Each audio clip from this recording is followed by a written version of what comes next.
Right thought, the liberation, right in the intention. Right thought is not a mere mental exercise, but a state of being, a conscious existence. In every moment it is the filter that purifies all psychological defilements before they can take root as unwholesome karmic actions. Thought is where justice and injustice are first decided, not in the courtroom, not on the battlefield, but within our own heart. When we face injustice, the resulting indignation is wrong thought. It promises a brief satisfaction, but the certain result is the sowing of further suffering. Right thought is the wisdom that clearly sees the deception of that emotion. It understands that vengeance only prolongs the cycle of karmic rebirth. It knows that even successful revenge never brings true peace. Right thought transforms indignation into compassion, karu, and equanimity, upekkha. Understanding that the perpetrator acts out of their own ignorance, out of their own unwholesome karma, they are more pitiable than hateful, because they are digging their own grave in the long term of sasra. This is the supreme power of self-defense against injustice. We do not need to fight the external world, we only need to conquer the unwholesome thought arising. This victory is the immediate establishment of justice in our soul, bringing a peace independent of external outcomes. The greatest power is the freedom to choose our response to every event, good or bad. The clinging to the self is the source of all perceived injustice. I have been harmed, my property has been lost, my honor has been violated. This view is wrong thought. It creates double suffering, once from the external event and once from the internal attachment. Right thought shatters that false self with the wisdom of non-self, anatta. It sees all things, including our body, our reputation, our possessions, are impermanent, anicca, temporary combinations of conditions. If everything is non-self, then what is being harmed there is only a flow of cause and effect, karma. Operating, settling old debts, sowing new seeds. When we no longer cling to the self as the victim, the karmic energy of injustice cannot cling to us and cause suffering long-term. Justice lies in the fact that the one who can abandon clinging will be the one who is free from all fluctuations of life. Right thought is the practice of the Four Noble Truths. In every intention it sees the truth of suffering. Dukkha is not the event, but the clinging to the event. It sees the path to the cessation of suffering. Nirodha is the end of craving through right thought and right view. Samadhi. The one who attains this liberation no longer cares about short-term justice or injustice, because they have transcended both. They become the architect and full controller of their future karmic force, no longer a victim of the past. This power is the transformation from reaction to creation, from suffering to eternal peace. Creating the world with pure intention. Thought is not only reaction, but also active creation.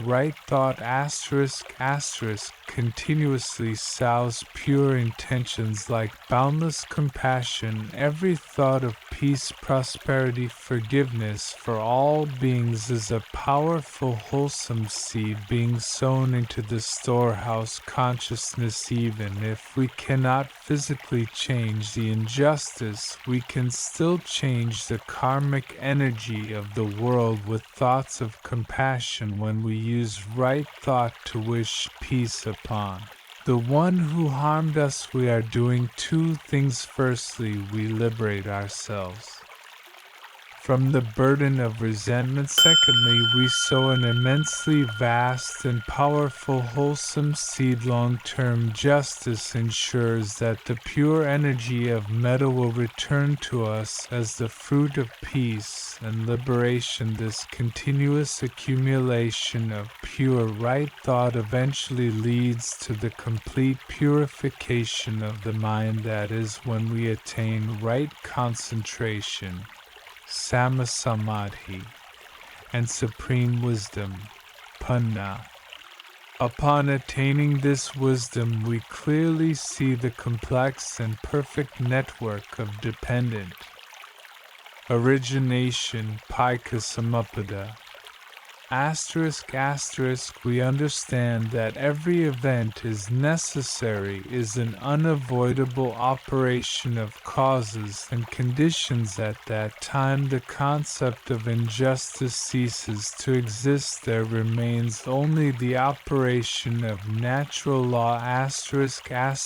Right thought is not just a path, but the destination where all justice dissolves into the absolute truth of nirvana. This is the most creative power of the human mind. Right thought is the gatekeeper of the mind. The mind is the house containing all wholesome and unwholesome karmic seeds. When we face unfair treatment, we have two choices: either sow seeds of resentment to assure revenge and suffering in the next life, or sow seeds of compassion and detachment, Virāga, to assure peace and liberation. Right thought is the guide that directs us to choose the second path. It is the absolute intelligence that knows only the sowing of wholesome seeds brings long-term justice. Only the sowing of purity leads to the cessation of rebirth. It is the practice of right effort, Samavayama.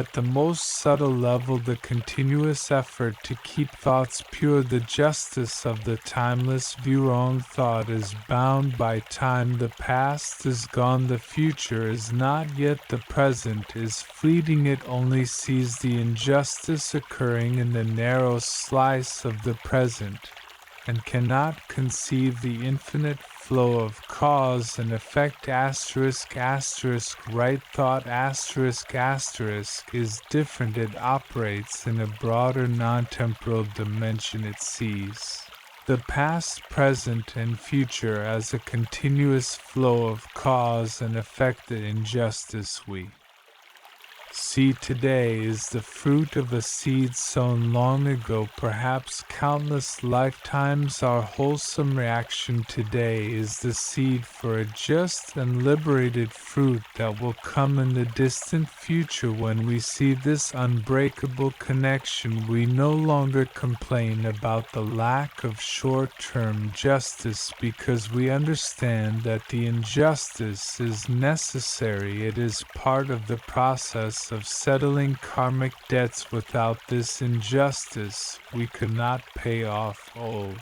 debts and could not sow new seeds of patience and compassion. Every suffering, every loss is an opportunity to sow the most transcendent seeds. The one who suffers injustice with a mind of right thought turns that suffering into the pure gold of wisdom and compassion. That is a justice that transcends ordinary measurement. It is not material compensation, but the spiritual transformation from victim to enlightened being. This power is the ability to transform the truth of suffering into the path leading to the truth of Cessation right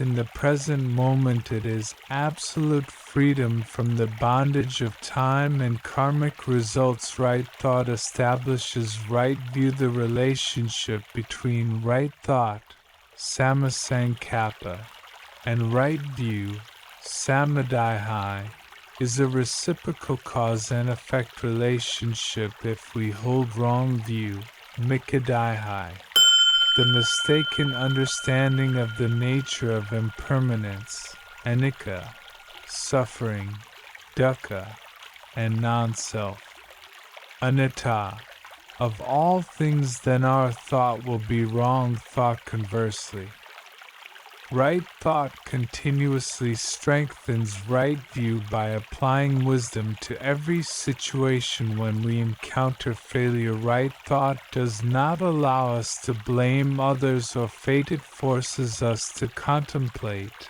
and find the cause of that failure in our own actions and words in the near or distant past. It is the complete assumption of responsibility for one's own reality. Only with this self-responsibility can we have a right view of karma. When we have right view, we see that the world is not unjust at all, but is perfectly fair according to the law of dependent origination, Pākāsamuppada. Everything that happens has its cause and condition. There is no randomness or chance. The power of right thought is the elimination of the illusion of injustice. It replaces resentment with profound understanding. It transforms acceptance not into resignation, but into complete self-mastery, accepting that we are reaping old fruit to fully focus on sowing new seeds. Long-term justice is the result of right view built by continuous and tireless right thought. That is the peace of one who has seen the truth of the universe and is no longer deceived by short-term ephemeral phenomena. That is the complete freedom of the soul. Right thought is compassion in action. Compassion is not merely a sweet emotion or a good intention. Compassion must be an action of thought. When we witness the injustice or suffering of others, wrong thought will urge us to intervene through judgment or violence to restore short-term order, but right thought understands that intervention fueled by indignation will only sow more unwholesome karma for both parties. Compassion in action through right thought is the deepest and most sincere wish for the peace and liberation of all beings, including the wrongdoer. It knows that the best help in the long term is not punishing the perpetrator, but cultivating right view and right thought in their hearts and in ours. When we use right thought to cultivate, to maintain continuous clarity, right thought is practiced and strengthened through the four foundations of mindfulness, Satipana. Our mind is often drawn into injustice by clinging to feelings, Vedana, of pain or mental objects, Dhamma, of right and wrong judgment, ***, right thought, ***, applies Satipana to continuously observe the mind, to observe the sensations arising when facing injustice. When anger or loss arises, we are not angry, we are merely observing the anger as a fleeting psychological phenomenon. Observing the body, Kaya, we see the tension and tightness caused by indignation. Observing feelings, we see the burning uncomfortable sensation is not injustice, but a bodily reaction. Observing the mind, Siddha, We see the rapid change of thoughts, anger, then desire for revenge, then regret. All are impermanent. Observing mental objects, we see that all notions of justice and injustice are merely Dhamma dependently originated without substantial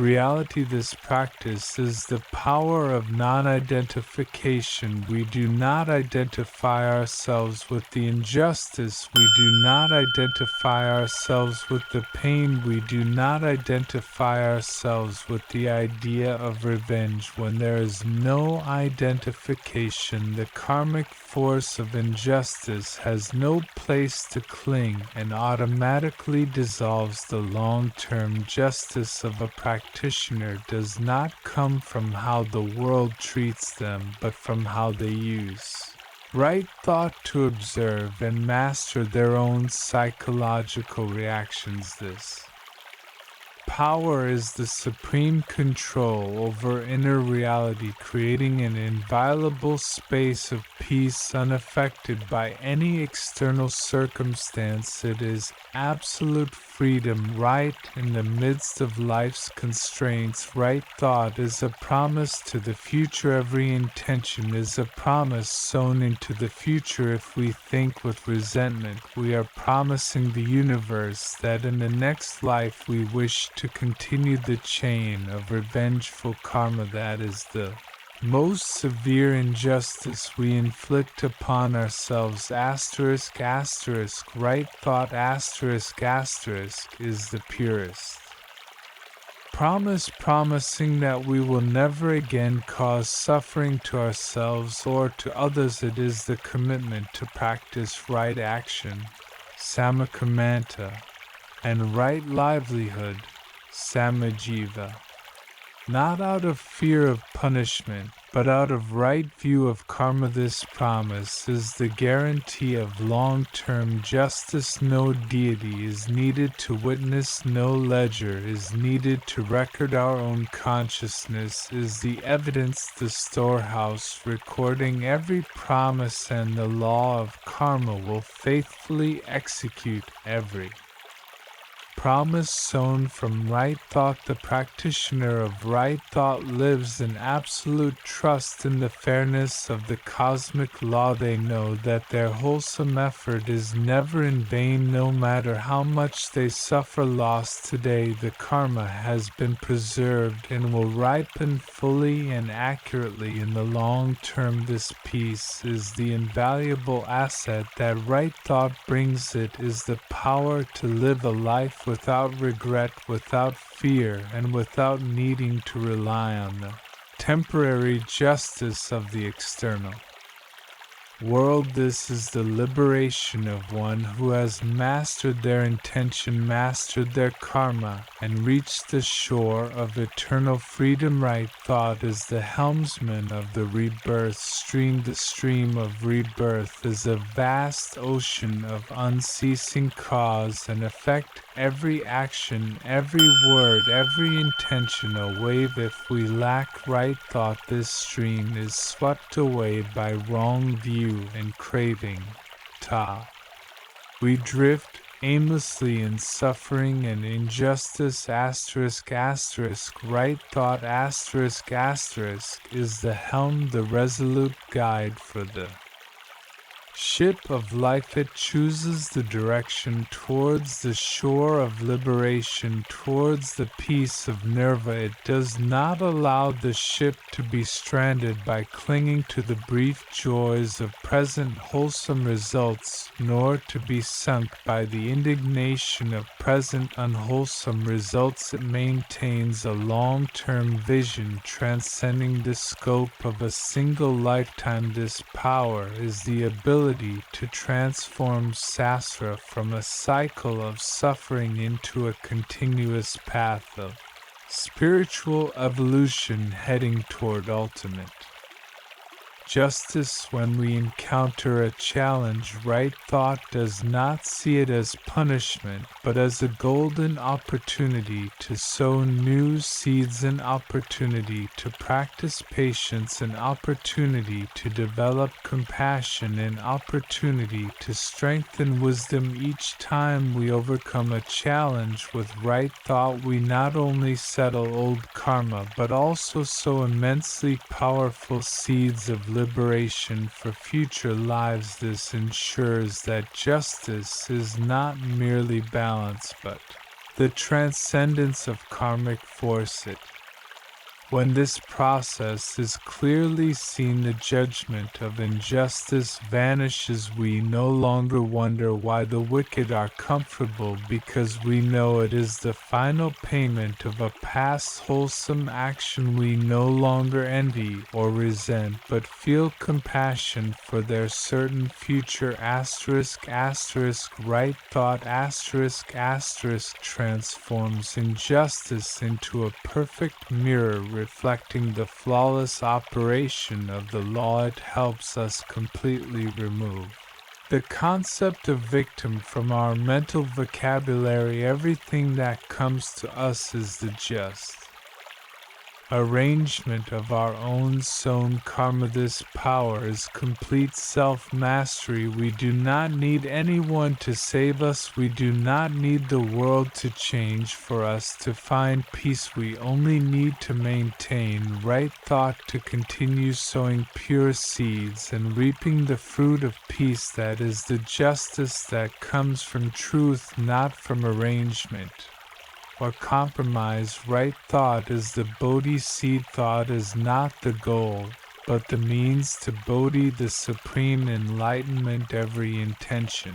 nurtured by right thought is a Bodhi seed planted in the mind, continuously directing the mind toward compassion, liberation. Non-self impermanence is the act of nourishing these seeds to grow strong. When the Bodhi seed ripens, it shatters all delusions about justice and injustice. It shatters all illusions about self and other, about Sastra and Nirva. At that point, justice is no longer an external concept that needs to be established. Justice itself is enlightenment. It is the absolute seeing of all Dhamma as they truly are. The enlightened one has transcended all wholesome and unwholesome karma and attained an unshakable peace. Right